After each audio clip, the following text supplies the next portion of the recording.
Welcome to bird media. నేను వైష్ణవి. ఆంధ్రప్రదేశ్ రాజకీయాల్లో అధికార మార్పిడి తర్వాత గత ప్రభుత్వ హయాంలో జరిగిన అనేక భూ అక్రమాలు, దౌర్జన్యాలు ఒక్కొక్కటిగా బయటకు వస్తున్నాయి. ఆల్రెడీ చాలానే మనకి తెలుసు ఆ ప్రభుత్వం ఉన్నప్పుడు. ఇప్పుడు ఇంకా వస్తున్నాయి.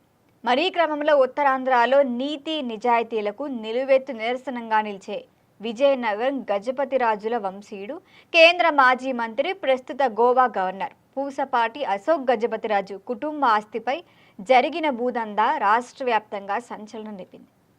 అసలు ఒక స్థాయిలో ఉన్న వ్యక్తి ఆస్తిపైన ఇంతటి దందా జరిగితే సామాన్య ప్రజల పరిస్థితి ఏంటి?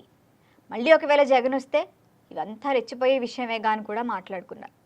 అయితే విషయం ఏంటంటే, విజయనగరం రింగ్ రోడ్డు సమీపంలోని మహారాజుపేట సర్వే నెంబర్ 569లోని విలువైన ప్రైవేటు స్థలాన్ని రాత్రికి రాత్రే ప్రభుత్వ భూమిగా రికార్డుల్లోకి చేంజ్ చేశారు.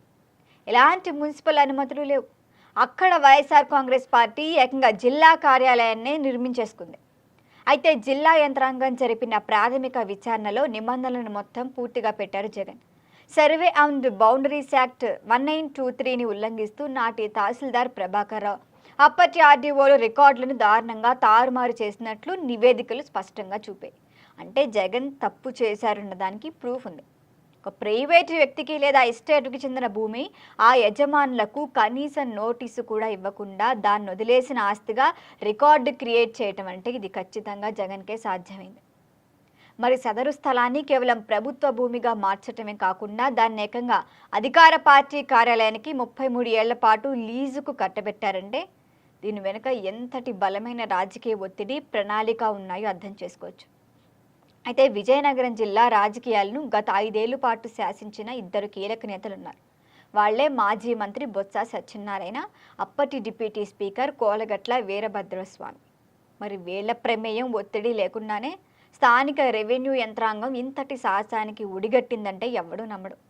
మరి ఈ వ్యవహారంపై స్పందించిన ప్రస్తుత కూటమి ప్రభుత్వం మంత్రి కొండపల్లి శ్రీనివాస్ రికార్డులను తనిఖీ చేసి ఆ విలువైన స్థలాన్ని తిరిగి అశోక్ గజపతిరాజుకి అప్పగించాలని అధికారులకు ఆదేశించారు.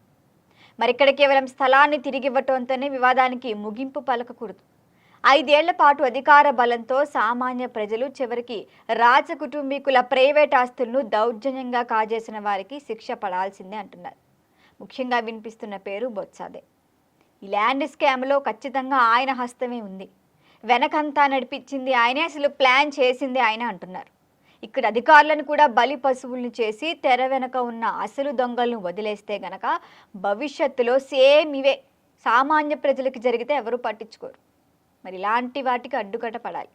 ప్రభుత్వ భూములు రక్షించాల్సిన అధికారులపైనే తీవ్రమైన ఒత్తిడి తెచ్చి రికార్డులను ఫోర్జరీ చేయించిన నాటి వైఎస్ఆర్సీపీ లీడర్లను గుర్తించాల్సిన పని ఉంది. ఈ భూదందా వెనుకున్న రాజకీయ సూత్రధారి ఎవరో చూపిస్తే వారిని ఏపీ భూ అక్రమాల నిషేధ చట్టం కింద కటకటాల వెనక్కి పంపినప్పుడే ప్రజలకి కూడా నమ్మకం ఉంటుంది. అసలు ఒక గవర్నర్ హోదాలో ఉండి కూడా తన సొంత భూమిని కాపాడుకోవటానికి ఇప్పుడు అశోక్ గజపతిరాజు ఏడాది కాలంగా కలెక్టరేట్ చుట్టూ తిరుగుతున్నారు. ఆయనకే ఇంతటి పరిస్థితి వచ్చిందంటే ఇక సామాన్యుల పరిస్థితి ఎట్లా ఉంటుందో చెప్పాల్సిన పని లేదు. మొత్తానికి బొత్స చుట్టూ ఉచ్చు బిగిస్తోంది. మరి ప్రభుత్వం నెక్స్ట్ స్టెప్ ఏం తీసుకుంటుంది అన్నది మాత్రం ఇంట్రెస్టింగ్గానే ఉంది. మరి దీనిపైన మరిన్ని అప్డేట్ల కోసం చూస్తూనే ఉండండి బర్డ్ మీడియా. ఈ వీడియో మీకు నచ్చినట్లయితే లైక్ చేయండి, షేర్ చేయండి, సబ్స్క్రైబ్ చేయండి. మరిన్ని అప్డేట్ల కోసం మా వాట్సాప్ ఛానల్ను ఫాలో చేయండి.